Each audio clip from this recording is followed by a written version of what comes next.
कौन है असदुद्दीन ओवैसी? वही ओवैसी जो बोलता है तो अच्छे अच्छे स्कॉलर उनका मुंह देखते रह जाते हैं। वही ओवैसी जो अजान की आवाज सुनते ही बड़ी से बड़ी सभा को छोड़कर बारगाह रब्बुल इज्जत में सरबत सुजूद हो जाता है। वही ओवैसी जिसने जालिम हुक्मरानों की आंखों में आंखें डालकर बात करने की जसारत सिखाई है। जब मुस्लिम मसाइल पे सारे रहनुमा मुस्लिम रहनुमा मतलब परस्ती के बिल में घुस जाते हैं, उस वक्त शेरों के अंदाज में दहाड़ने वाले का नाम है Asaduddin Owaisi. Member of parliament, Majlise Ittehadul Muslimeen का कौमी सदर, जीरक सियासतदां, शेरे दकन, खतीबे शोला बयां, नकीबे मिल्लत, निहायत हाजिर जवाब और बेबाक आवाज का नाम है बैरिस्टर असदुद्दीन ओवैसी।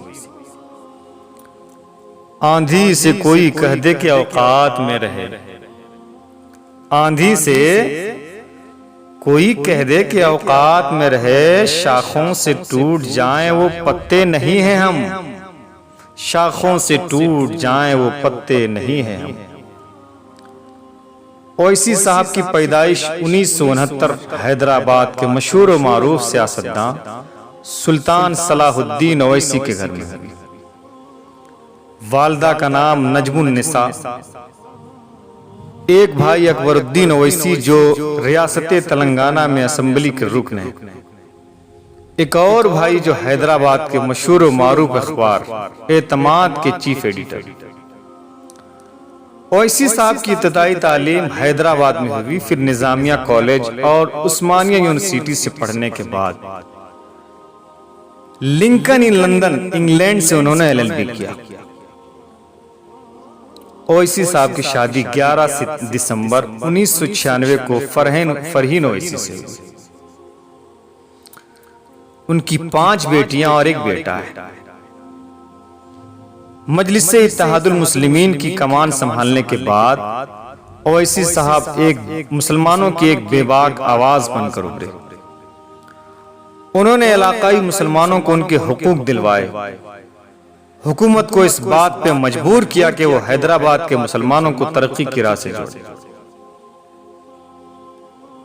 दहशतगर्दी के बेजा इल्जामात में गिरफ्तार मुलजिमीन की रिहाई के बाद हुकूमत से उन्हें अपने भाई अकबरुद्दीन ओवैसी के जरिए मुआवजा दिलवाया। अपनी कौम को तालीम याफ्ता बनाने के लिए हैदराबाद में स्कूलों का जाल फैलाया। साहब ये वही ओवैसी हैं जिन्हें बेगाने तो बेगाने चंद सिक्कों और एक कप चाय में बिकने वाले भी उन्हें एजेंट का नाम देते हैं। एक दीवाना मिल्लत के उरूज का ख्वाब सजाए दरबदर फिर रहा है, अपनी कौम को गुलामी और चमचागिरी के दलदल से निकालकर कामयाबियों के खलाओं में परवाज की दावत दे रहा है। सुनने वालों मेरा जुमला नोट करना कि अगर वक्त रहते ओवैसी साहब के जज्बात की कदर नहीं की गई और उनकी आवाज पे लब्बैक नहीं कहा गया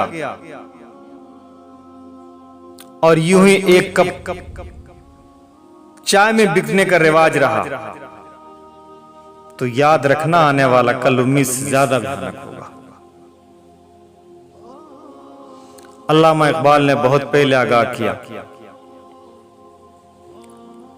कि न संभलोगे तो मिट जाओगे हिंदी मुसलमानों, न संभलोगे तो मिट जाओगे हिंदी मुसलमानों, तुम्हारी दास्तां तक न होगी दास्तानों में, तुम्हारी दास्तां तक भी न होगी दास्तानों में। इसलिए आज जरूरत है कि दूसरे लोगों का झोला ढोने के बजाय,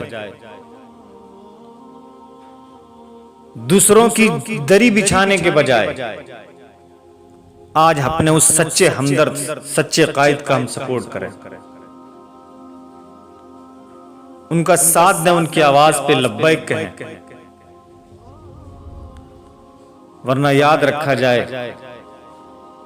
जब तक हम होश का नाखून लेंगे तब तक बहुत देर हो जाएगी और फिर से हमें दोबारा गुलामी की जिंदगी गुजारने पे मजबूर कर दिया जाएगा।